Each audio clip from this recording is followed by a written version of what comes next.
Vous savez, il y a un jour, j'ai eu une envie de pisser tellement énorme que je me suis dit qu'il fallait que j'en écrive quelque chose. Le contexte, c'est que je sors d'un tournage qui s'est étalé sur toute la nuit et que même après 2 pisses énormes dans les bois, ma vessie elle est encore en train de se plaindre, ok? Fin de tournage, et plutôt que de m'offrir une 3e pisse, Dieu sait si j'en avais envie, je me lance dans un au revoir précipité à toute l'équipe, pressé de rentrer parce que fatigué aussi. Arrivé à la gare, au moment d'attraper mon train, je peine à monter les marches. Et j'en enlève en fait mon premier bouton de braguette. Il jouait 2 rôles, ce bouton de braguette. Le rôle de sauveur, dans un premier temps, puisqu'il appuyait sur ma vessie afin d'éviter que celle-ci n'explose, d'accord? Et le deuxième rôle, c'était le rôle de celui... Ça me faisait mal quand même en fait, c'est ça que je veux dire, ça me faisait mal parce que ça appuyait quand même sur la vessie, ça me compressait énormément. Et du coup, juste pour ça, fallait l'enlever. Je l'enlève, ma vessie n'explose pas, heureusement. Mais mon short a quand même du mal à tenir tout seul. Mais pour l'instant, c'est pas grave, puisque je m'affale dans le train. Ma seule crainte, m'écrouler de fatigue, rater mon arrêt et retarder mon rendez-vous avec les toilettes. Ma seule crainte. Alors effectivement, je m'écroule, sans même m'en rendre compte, mais le cerveau est si bien fait que je me réveille pile poil à mon arrêt. En sortant du train, j'en oublie presque de retenir mon short, qui tenait à peine, toujours orphelin de sa clé de voûte, alias le premier bouton de braguette. C'est de plus en plus dur de me retenir et il me reste un trajet de bus.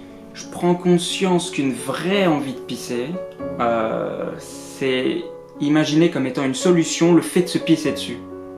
Ben oui, je veux dire, déjà premièrement ça fait du bien, deuxièmement peut-être que t'as des frissons quand tu le fais, troisièmement ça réchauffe. On sait, le pipi s'échauffe, puis un petit coup de pommeau de douche en rentrant et l'affaire est réglée. En vrai, que du positif. Bon, néanmoins, je n'en suis pas arrivé là.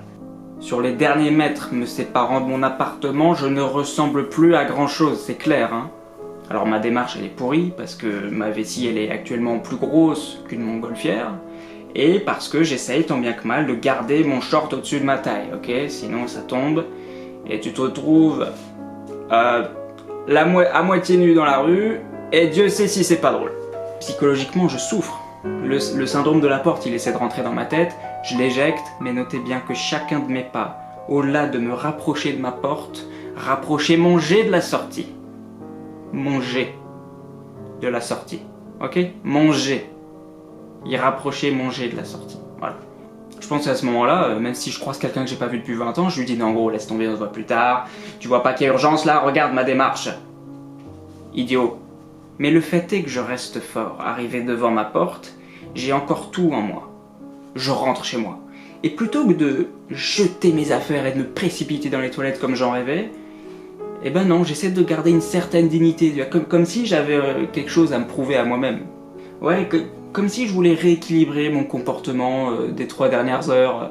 Et du coup, je pose tranquillement mes affaires, j'ouvre tranquillement la porte des toilettes, je tranquillement m'assois, et là, mon moment de dignité s'est stoppé net et même s'est complètement désintégré. Au moment où, juste après un baissage de short parfaitement maîtrisé pour lequel je n'avais pas eu besoin d'user de mes mains mais simplement de plier mes hanches sur elles-mêmes, cette goutte de pisse s'échappa et alla s'effondrer sur le lino de mon appartement, et ce, comme pour me narguer, à quelques millimètres du trône. À quelques millimètres du trône.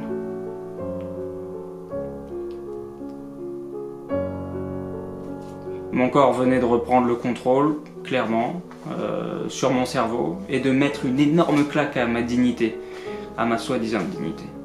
Et notez bien, j'ai ressenti une colère énorme pendant 1 centième de seconde, et puis j'ai pissé. Pendant cette pisse, je me suis rappelé qu'en 5e, j'avais déjà ressenti une envie énorme de pisser un peu semblable, et c'était sur un bateau qui m'a ramené de l'Angleterre à la France, et la queue pour les toilettes, elle était énorme. Alors, la queue, quand je dis que la queue, elle est énorme, je parle de la file d'attente, ok? Je parle des gens qui attendent comme ça, les uns derrière les autres. Je parle pas de ma bille, non, je parle de la file d'attente, je parle, quand je dis que la queue est, quand je parle que la queue, putain, c'est fou que je sois obligé de préciser ça quand même, je suis obligé de me justifier, je suis dans ma chambre et je suis obligé de développer quelque chose pour que... Ça va, on devrait être libre, ok? On devrait pouvoir dire ce que l'on... Quand je dis...